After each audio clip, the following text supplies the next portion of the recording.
Hello students, ఇక్కడ 3/25 integral 0 to 25 pi root mod cos x minus cos cube x dx ఇచ్చారు. So integral లోపల root ఉంది, root లోపల mod ఉంది, ఇంకా మాడ్ లోపల cos x minus cos cube x. So అయితే ఆ మాడ్ లోపల ఉన్న టర్మ్ని సింప్లిఫై చేయొచ్చు ఐడెంటిటీ వాడి. సో ముందు అది సింప్లిఫై చేసుకుంటే ఫర్దర్గా ఏం చేయాలో ఇంకా ఎక్కువ క్లారిటీ వస్తుంది. సో ముందు ఆ రూట్ లోపల ఉన్న మాడ్ టర్మ్ని సింప్లిఫై చేసుకొని చూద్దాం. 3/25 integral 0 to 25 pi root of, అక్కడ కాస్ ఎక్స్ కామన్ తీయచ్చు. మాడ్ లోపల ఉన్న ఎక్స్ప్రెషన్లో కాస్ ఎక్స్ కామన్ తీస్తే 1 మైనస్ కాస్ స్క్వేర్ ఎక్స్ మిగులుతుంది. 1 minus cos square x is sine square x. So difference అలా ప్రొడక్ట్ అవుతుంది. 0 to 25 pi root of mod cos X into sine square x. So mod sine square x అని కూడా రాయొచ్చు. అయితే ఎలాగూ square ఉంది కాబట్టి అక్కడ సైన్ స్క్వేర్ చుట్టూతా మాడ్ రాసినా రాయకపోయినా ఏమీ ఎఫెక్ట్ అవ్వదు. ఓకే, సో అంటే ఆ మాడ్ తీసేసి రాసుకుందాం.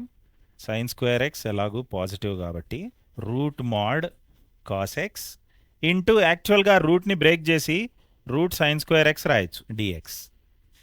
ఇప్పుడు ఇంటిగ్రల్ లోపల ఫంక్షన్ కొంచెం లైట్గా కనిపిస్తుంది. ఇంకా మనం ఆ రూట్ సైన్ స్క్వేర్ ఎక్స్ని సింప్లిఫై చేయదలుచుకుంటే రూట్ సైన్ స్క్వేర్ ఎక్స్ని జస్ట్ సైన్ ఎక్స్ రాయకూడదు. ఓకే, అందులోనూ ఇలా ఇంటర్వెల్ ఇచ్చినప్పుడు రూట్ ఆఫ్ సంథింగ్ స్క్వేర్ని మాడ్ వేసుకొని ఓపెన్ చేయాలి. ఇక్కడ లోపల ఉన్న మాడ్కి ఇప్పుడు మనం వేసే మాడ్కి సంబంధం లేదండి. రూట్ ఆఫ్ ఎక్స్ స్క్వేర్ ఎక్కడున్నా కానీ దాన్ని మాడ్ ఎక్స్ వేసుకొని సింప్లిఫై చేయాలి. Okay, so root of sign square X ఏమవుతుందంటే మాడ్ సైన్ ఎక్స్ డిఎక్స్. ఇంకా ఫర్దర్గా ఈ ఇంటిగ్రల్ని సింప్లిఫై చేయాలంటే మాడ్ తీసేసుకోవాలి అన్ని చోట్ల. సో ఇప్పుడు ఆ మాడ్ తీసేసుకోవాలంటే ఫస్ట్ ఈ ఇంటర్వెల్ని చిన్నది చేసుకోవాలి. ఇక్కడ ఈ ఇంటర్వెల్ లిమిట్స్ ఇంటర్వెల్ 0 to 25 పై ఇచ్చినట్టు. సో ఈ పైన ఉన్న అప్పర్ లిమిట్ని ఎంత చిన్నది చేసుకుంటే ఇంటిగ్రల్ అంత ఈజీ అవుతుంది. ఓకే, సో ఇప్పుడు ఇలా పెద్ద పెద్ద అప్పర్ లిమిట్స్ ఇచ్చి ఇంటిగ్రల్ లోపల పీరియాడిక్ ఫంక్షన్స్ ఇచ్చినప్పుడు మనం డెఫినెట్ ఇంటిగ్రల్లో పీరియాడిసిటీ ప్రాపర్టీని వాడటానికి ట్రై చేయాలి.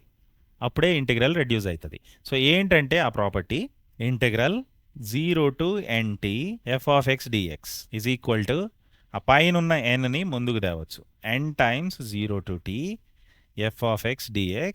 ఎప్పుడంటే when t is period of f of x. ఆ t period of f of x అయినప్పుడే ఆ ఎన్ని ముందుకు తేగలం. ఇంకా ఆ ఎన్ ఖచ్చితంగా ఇంటిజర్ అయి ఉండాలి, ఫ్రాక్షన్ అవ్వకూడదు. ఓకే, అది కూడా గుర్తుపెట్టుకోవాలి ప్రాపర్టీ వాడేటప్పుడు. So when t is period of f of x, పీరియడ్కి డెఫినేషన్ ఇదే కదండి.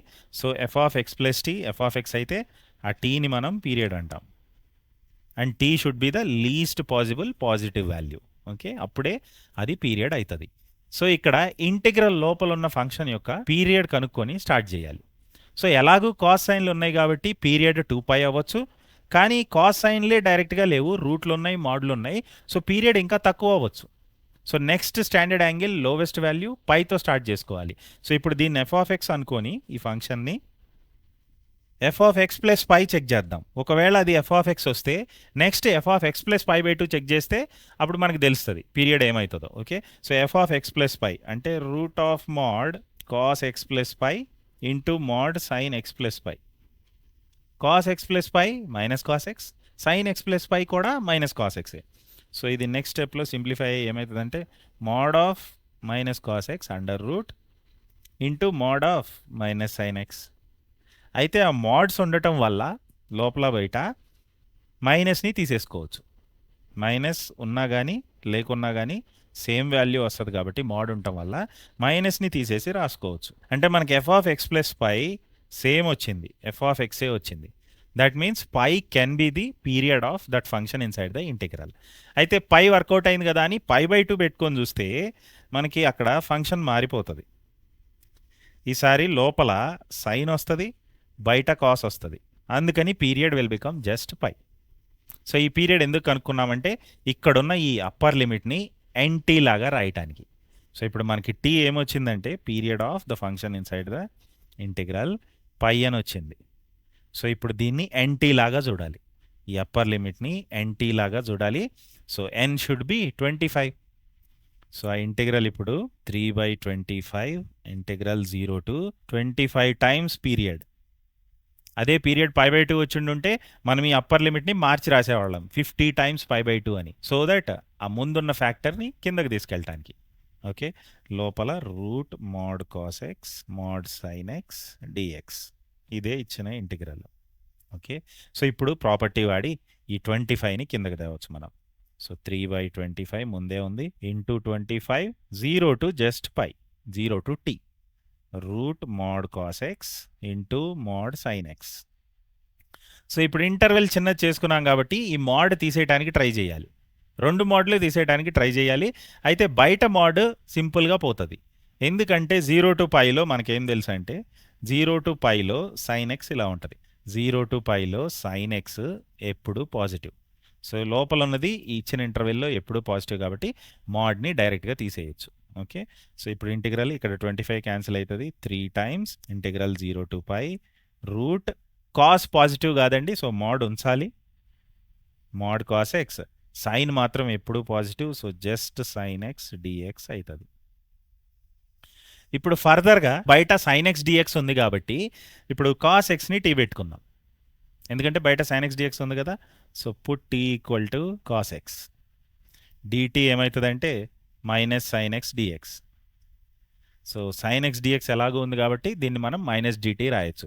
అయితే లిమిట్స్ మారుతాయి. ఇప్పుడు టీ కాస్ ఎక్స్ పెడితే లిమిట్స్ ఏమవుతుంది అంటే T upper limit is cos of అక్కడ ఎక్స్కున్న upper limit pi which is -1. T lower limit cos of అక్కడ ఎక్స్కున్న లోవర్ లిమిట్ 0 1.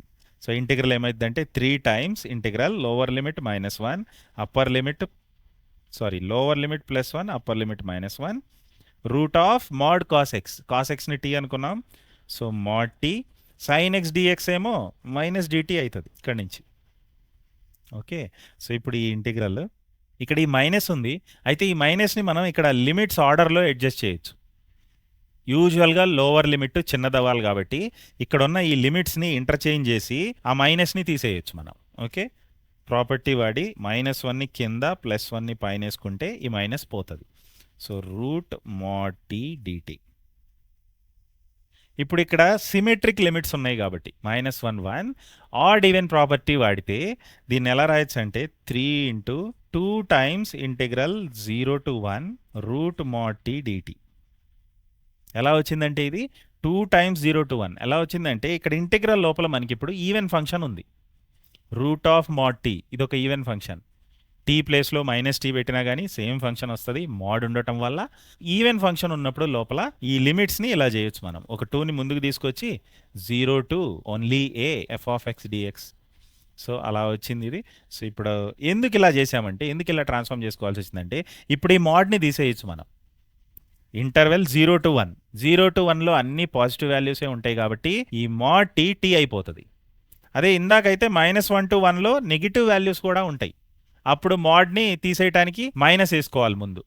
అంటే సగం ఇంటర్వెల్లో మోడ్ని తీసేటప్పుడు మైనస్ వేసుకోవాలి, ఇంకొక సగంలో ప్లస్ వేసుకోవాలి.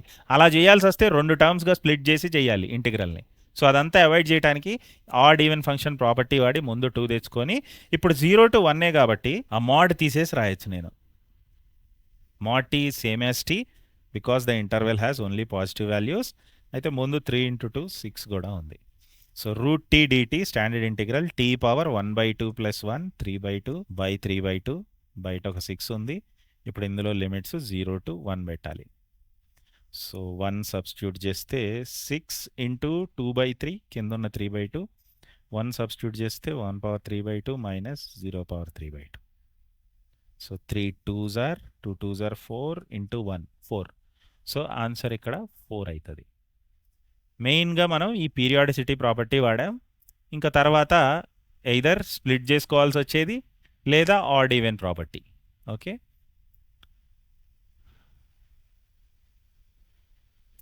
4 is the answer. Definite integrals full chapter playlist అయితే ఈ పైన అటాచ్ చేయబడి ఉంది. వీడియో యూస్ఫుల్ అనిపిస్తే తప్పకుండా లైక్ చేయండి, మీ ఫ్రెండ్స్కి షేర్ చేయండి. ఇంకా ఇలాంటి మరిన్ని యూస్ఫుల్ టీజీ వెబ్సైట్ వీడియోస్ మీరు చూడాలనుకుంటే మా ఛానల్ని సబ్స్క్రైబ్ చేయండి.